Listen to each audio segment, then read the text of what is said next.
I can say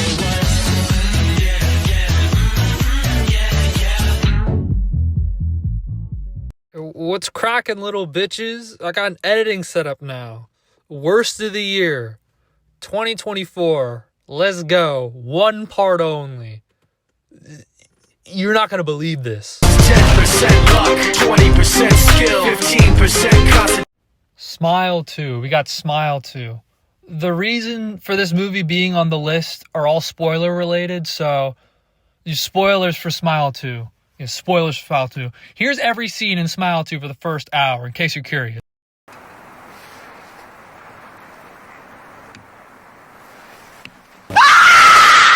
It was all a dream. It was all a dream. That's the ending.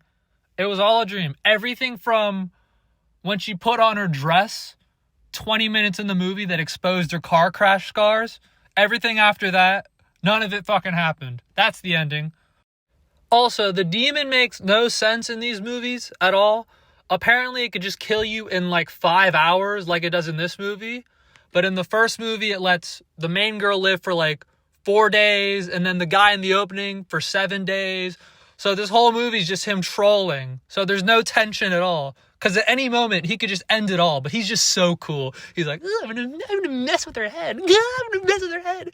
You guys in the audience are going to love this shit. I'm not going to love this shit, okay? Just kill her and move on. Or do something interesting. Except the first movie, again, let me break this mentally fragile pop star's ego. Just cyberbully her to kill herself like a normal guy. Now the original music, that's a different story. Can you take my thoughts? Can you make them clear? Can you...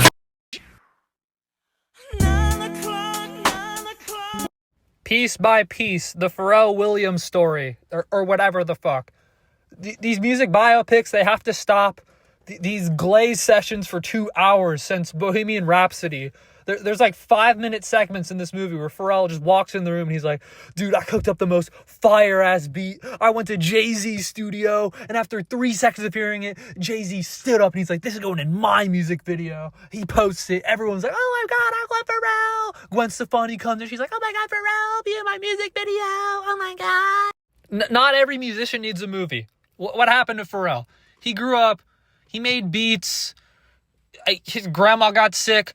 Like, we don't need all this. I like Pharrell's music, most of it anyway.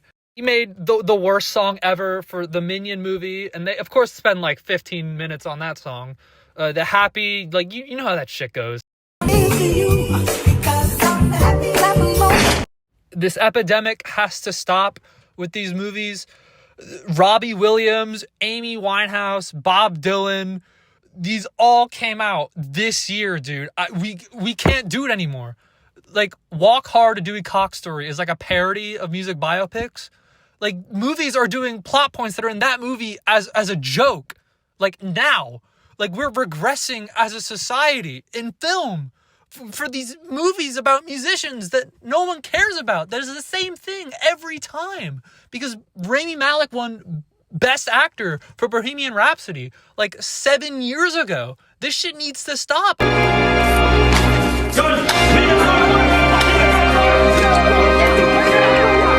very first sin was a woman who ate. A woman. Red One with the Rock. I don't know what to say about The Rock anymore. I feel like I've been going on about him for like 5 years. He's a strong, buff, stoic guy with like a sarcastic sidekick.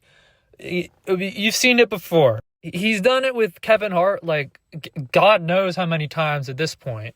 Ryan Reynolds with Red Notice. Side note, this is the first time since 2019 Ryan Reynolds has not made it on my worst list. He was close. He was really close, but he missed it. I don't like Christmas movies, but even if I did, the lack of joy or authenticity would just turn me away all the same. So this movie's for nobody, and it failed. What's in the box? What's in the fucking box? Argyle or R. Kyle, for those of you who've seen the movie. 2.5 hour convoluted as fuck spy movie. Just, he paid $300 million to all these actors who are in it for 5 seconds. I was expecting some Dua Lipa action, and I got 2 minutes of left pocket dog shit. There's some fun action scenes that happen 2 hours and 10 minutes in. So even at that point, it doesn't matter anymore because you're just so burnt out. There's a stupid CGI cat in the movie who's supposed to be cute and funny, and he's just there for no reason. Speaking of no reason, this movie's in the Kingsman universe, even though 2 actors in the movie have also been in Kingsman, and their characters are dead in that universe. So it's just like what the fuck, Matthew Vaughn? And enough with Kingsman, all right? 1 pretty good movie and 3 just terrible pieces of shit. That it's enough, man. We have our first tie in the list. Blumhouse adjacent movies. These 4. Let's go into it. Imaginary is the best because it has some good sets and good costumes, but it's all just an Annabelle ripoff, just with a stupid ass teddy bear. Tarot's a movie about they get their tarot cards that predicts their deaths, but the movie can't show their deaths because it's PG-13. And there's like an expert on zodiac signs, and after like the 4th people have died, the characters still don't listen to this expert, so it's all just stupid shit. Night Swim's about a haunted swimming pool. And then The Strangers Chapter 1, a remake of one of the most boring, repetitive horror movies I've ever seen in The First Strangers.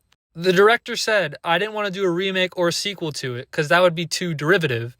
And then he just fucking remade the movie, so what the hell? What a fucking liar, dude. What a fucking Weasley little liar. Garfield, the Garfield movie with Chris Pratt. Just one of the laziest things I've ever seen. Chris Pratt is awful in it, just like he was in that stupid-ass Mario movie that everyone liked last year. First 10 minutes, there's 3 product placements, I think. One of them was for Bumble. Like, this is a movie for 5-year-olds. At least advertise Wiz. Like, at this point, I can't even believe I'm saying this, but bring back the Bill Murray Garfield. Like, Garfield should sound like a sad, like, pathetic, just overall suicidal old man. So he would just bring him back for it. Like, fuck this new Garfield. Throw that shit in the garbage, man. Chris Pratt sucks, dude. Fuck Chris Pratt.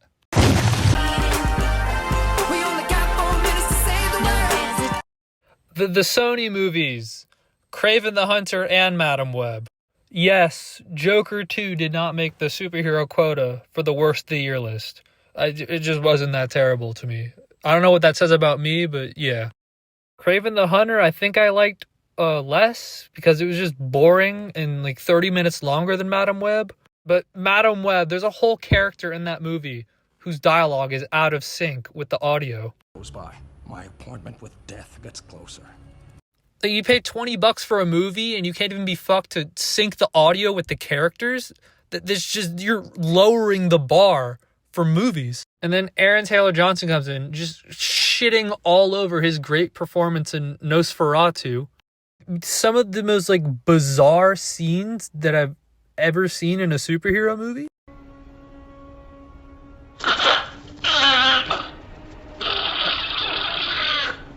Like, I swear to God, the love interest has a dialogue moment about her dead grandma, and she says, after that expedition, my grandma died. And that was the last time I ever saw her again. Like, yeah, death will do that. Rest in piss to the Sonyverse, I guess. Gee, Patrick, do you think Squidward was trying to tell us something? 1, 2, 3, not only you and me. Megalopolis, or Megaflopolis, Megacoculus, whatever the top review on Letterboxd is that I'm going to steal for this intro. Just ramblings of an insane elderly man who's, I think, 30 years from his prime and also his last good movie. He spent $120 million of his own money to just tarnish the reputation of great actors like Adam Driver or Giancarlo Esposito, whose careers are just going to stagnate for months because of this. He even brought some great actors who've been away from the spotlight in recent years. For good reason, but still. Like, if you're gonna cast a criminal in your movie, make it good, like in Squid Game. Every actor in that show has bare minimum assault and battery on their criminal record, and that show's great. Yes, I do think you like it. No, I like being away from you because I can't stand looking at you. Yeah. Yeah, you think I want to do that? You think I want to hurt you? I don't want to. Don't you know that I don't give a number two? Miller's Girl came out earlier this year in January. A movie about a teacher who develops feelings for his high school student who's very mature for her age, who writes all these essays that are so much better than the other kids. She's so unique. It's not a thriller. It's more akin to a Wattpad fantasy because the high schooler's played by Jenna Ortega. So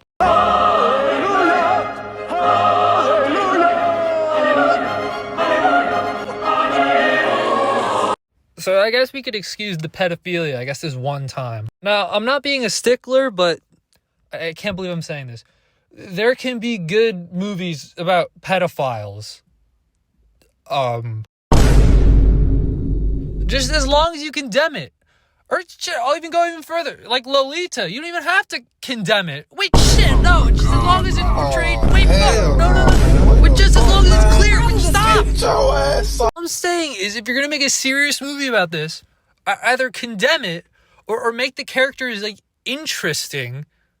Don't make all these. Oh, it's so scandalous and so hot. It's like Gossip Girl. Like, it's disgusting. I'm not a pedophile. I love it. I love it. I love it. I love it. I love it. All right, let's move on. Foreshadowing, because I mentioned the Minions in number 9. Despicable Me 4. I'm done with this franchise. The first one was fine. The second one was worse. And then they got a ride at Universal Studios. They had their own spin-off movie, then a sequel to the spin-off, and then Despicable Me 3, and then we got them in merchandise, just fucking everywhere. Just a second Universal ride. I'm just done with it. I'm done with it all. This movie's the worst of all of them, by the way, because they just stopped caring. Like, half this movie's dialogue just feels like it's just improv. Despite previous entries, like a movie about pedophilia, or like a 4-hour-long descent of an 80-year-old man into schizophrenia. Like, at least those people wanted to make those movies. Like, everyone involved in this was probably just forced to make it for money, for Illumination, which is like the most money-hungry, lazy company in the world, maybe. It seems pedantic, but I define the worst as not having like the most bad, but the least good. And there's not a single thing I liked about this movie. Like, the animation's lazy. Like, the Minions have a stupid-ass side plot where they turn into superheroes just so they could sell toys. Like, I was able to sit through, like, most of the movies on this list. But this, just numerous times, I just wanted to leave, and, like, nothing would have impacted my life if I did. That's about it. The best list is coming soon. I want to see a few things before that comes out, and then I'll work on it.